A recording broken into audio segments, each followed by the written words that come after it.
In today's story, we look at a woman who divorces her husband in search of better action in bed, only to get pumped and dumped. Hits the wall and comes to the realization that she has no place in her ex-husband's life. We are just a few more subscriptions away from our target. Please help us reach that target by clicking the subscribe button. My name is Ted, I am 47-year-old and my ex-wife Kathy is currently 43-year-old. It all began when I was 27 years old, and Kathy was 24. We were both at a local music festival, and our paths crossed in a way that felt like destiny. The festival was buzzing with excitement, and the music was infectious. I found myself drawn to a particular band playing on the main stage, and as I joined the crowd, I noticed a group of friends who seemed to be enjoying the music as much as I was. Kathy was among them, her eyes sparkling with the same enthusiasm that had drawn me in. Feeling a burst of confidence, I struck up a conversation with Kathy and her friends. We chatted about our favorite bands, shared our festival experiences, and quickly discovered that we had a lot in common. Kathy had a magnetic personality, and her laughter was infectious. We couldn't stop talking, and it felt like we'd known each other for years rather than just a few minutes. As the festival continued, Kathy and I spent more time together.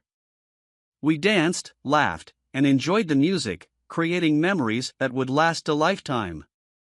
We even ventured to try some of the festival's unique food offerings, sharing the excitement of new tastes and experiences.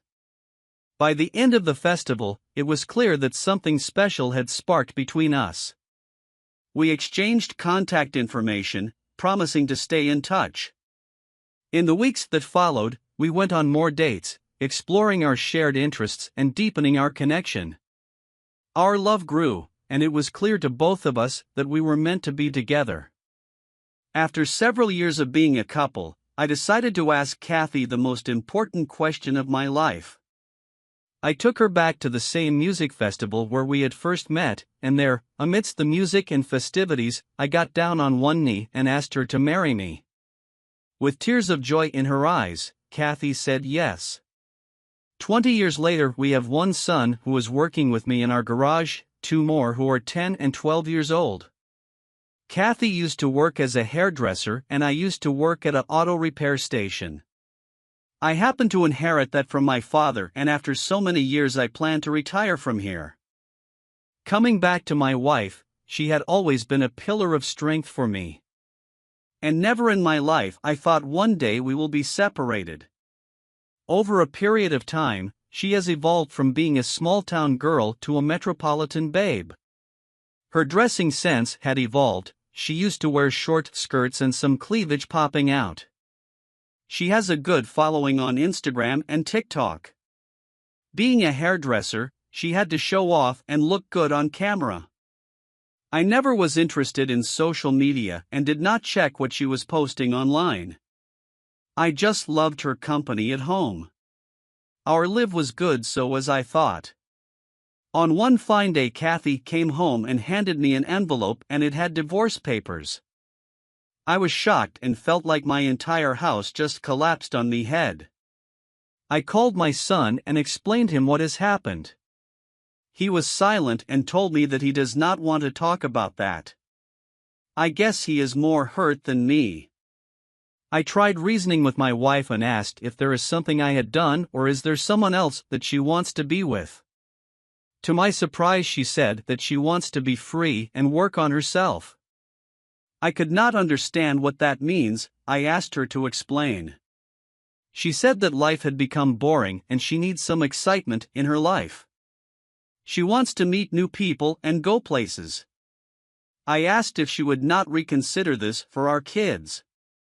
She said that the older one is already working and does not need mommy anymore. For the other two, she said that she will take care of them alone.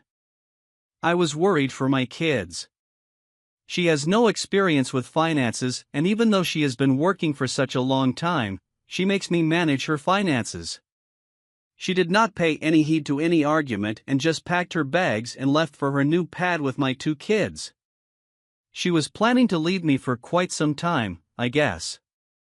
A few days later, we got our divorce done, and my eldest son came home and sat down with me. I hugged him and said I am sorry that I could not save my family. He consoled me and took me out for a drink. He made sure that I get back to the normal world. He helped me connect with the world again. A few days later, I came across an account on TikTok that happened to be of my wife. I started to follow the account, and one fine day video notification popped up. The title, "I Did It." She said, It's kind of a long story. I'll try and see if I can fit it in 60 seconds. So we met in our early 20s. We got married at 27. And we did not have the connection and the chemistry that we should have, if that makes sense, in like the bedroom. And I married the nice guy, and he married the hot girl. And we were best friends. Got along so well. We did not fight. We got along so well. But after 14 years together, 12 years married, that lack of chemistry and connection became a huge hole in our marriage. And we filled it with other people. So it was just, our marriage had run its course, and we had our kids together, and that. I stopped midway, and I was furious. Lack of chemistry in bed. For heaven's sake, I pumped out 3 kids out of her. At 43 years of age, what action is she looking for? Does she want Chad and Tyrone pump her? That happens only in corn movies, not real life. I did not discuss this with my son, as I felt ashamed of what my ex-wife was narrating in that video. A few days later, I saw another video. She said, So my divorce post is not rare. Yeah, so did I know before I got married? Of course I did. I was 27 when I got married. I was 26 when I got engaged. You think you know everything in your 20s. And everyone had told me my entire life, passion fades, passion fades, passion fades. So I took that as you didn't need it. If it fades, why do you even need it? Better off to marry the nice guy, right? I had dated all the douchebags in my 20s and had my heart broken. So I was like, I'm going to go with the nice guy. And to be perfectly honest, he'd been a nerd in high school. He'd never gotten the pretty girls. And I think he married me because I was beautiful. I am beautiful, you know? And we were best friends. Best friends. And that carried us along for a long time. I was never a nerd. I was an amateur wrestler and also competed in kickboxing till an injury cut my career short. Yes, my wife is beautiful, no doubt. I was not happy with what she was putting on social media. If you have left me, leave me. Why do you keep talking about me? The last straw came 2 days later. In a new video, she made some very weird statements. All right, here's a little story. Fellas, pay attention. So I don't just do hair, I actually own a salon. And one of my other stylists has a client, and every time she comes in to get her hair done, which isn't all the time, but it's often enough, her husband gets there hours before her to drop off a box of chocolates for her. This man leaves his home, goes to the chocolate store, which is 2 doors down, buys this woman a box of chocolates, and drops them off at the salon. So when his wife gets there, her stylist presents her with a box of chocolates, and she gets her hair done. Now, I don't need you to be exclusive with me, but I'm looking for that level of commitment. I'm looking for a man who's going to bring me chocolates to my hair appointment. Or coffee. Hypocrisy at the highest level. A woman who left her family is talking about commitments. I personally know the couple. They have been married for the last 25 years. They know each other since kindergarten and have been together almost all their life. That is commitment. I had a discussion with my son and he suggested that I started dating again. I was surprised, and such a suggestion coming from my son was a bit awkward. However, I took his suggestion and installed a new dating app, and he helped me set up my account. I was surprised that I was getting noticed, and within a week I was on 3 different dates. It got my confidence back. And in a month, I had dated 12 women and even got lucky on 2 occasions. However, I was still not feeling the sense of being loved. So, I reduced my outings, and eventually, after a few weeks, I found an amazing woman who I was able to connect instantly. She happened to be my eldest son's teacher from his school. I was feeling loved again and was happy with her being present in my life. I was still looking at my wife's videos, which over the last few days had become a bit gloomy. She had started looking old in the videos, and it seems that she was having a hard time. My son told me that she tried to reach out to him on several occasions, only to find that she wanted to get help around the household, like changing a bulb and moving furniture. He said that now he has started to ignore her calls. A few days later, another video surfaced.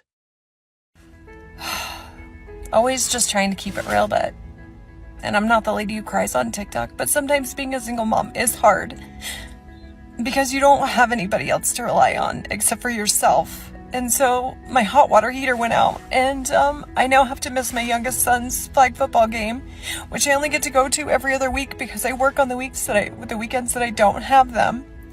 And now I have to miss it because I have to stay home for a damn hot water heater to be installed. And it's just super frustrating at times because I'm the only adult in the house. And so now I have to leave him and go do that. And sometimes it's just hard to not have anybody to rely on. And yes, while I have a boyfriend, he doesn't know my kids. They're not involved. And so he can't be at my house. He can't help. It's just me. It's just me. And sometimes it's hard. And that's real. I laughed at her condition. I guess now she knows why our ancestors had a tradition called marriage. Why we have a man and woman in a household. A few days later, I got a call from her. I was surprised and answered the phone. She asked for money as she had spent a good fortune in getting her pad renovated. I had given a lump sum amount as part of our divorce settlement. She stated that she invested that money in her new boyfriend's business and it has not taken off yet. Her boyfriend is a 27-year-old college dropout with big plans. I told her that it was no longer my responsibility to take care of her and I will only pay for my kids' upbringings. At that moment, I was worried for my 2 sons. She started crying and I told her that I want my sons to stay with me so that she is able to manage her finances better. She reluctantly agreed. I quickly called my lawyer and made arrangements for the same. I got the custody for my kids and now they are with me. I did part way with a lot of money as it was for her approval. I did not mind letting go of the money as long as my kids are safe. Keeping my kids with her would have got her more money out of me. However, as I knew, she was never good with finances. I know I am being selfish, but it is for the good of my kids. After a few months of calm, I got her call again and she just started crying. I asked her what happened. She told me that her boyfriend has abandoned her. She kept crying and said that she did so much for him. She invested all her money and she gave him love and he just left one day. Karma is savage. I heard all her sob story and then asked what does she wants from me. She asked if she can borrow some money as she had put her business as collateral for a loan she took for her boyfriend's business. I was shocked. How can she be that stupid? I abruptly stopped her and told her that I will no longer be part of her misery and asked not to call again for money. She shouted and started blaming me for our separation and said I did not try enough to make our marriage work. I shot back stating that I did not try because I was a nerd and nerds don't know how to be with women. She was taken aback. I then told her that she needs to start taking ownership of her actions and face the consequences alone. She cried a bit more and started apologizing and asked if she can come back in my life as my wife. I told her that she was not required anymore as my marital bed is not empty. She was shocked and started shouting how dare I start dating, and even went further calling me a cheater. I could not hold my demeanor anymore. I shouted back at her and told her to buzz off. Over the next few days, she kept calling and I kept ignoring her calls. I wanted her to know that she is no longer a part of my life. I left on vacation with my new girlfriend, posted some of our happy pictures on social media. As expected, my ex-wife started commenting some nasty stuff on these pictures. Before I could do anything, a lot of people hurled even more nasty things on her comments. She was berated online and people called her a jealous ex and many nasty words. People told her to get a life and move on. One of the comments stated, "Did your new stud fail to perform? You made your bed, sleep in it." I guess she got the message. People were not having her BS anymore. It has been 1 year since then. I have not yet married but plan to get married soon. My ex-wife is still upset and I really don't care. I do have to meet her on weekends as she has visitation right to our kids. I do not engage with her in any way. Our interaction is just silent. A wise man once said foo *k around and find out. Dear listener, if you have reached this far, please click on the subscribe button.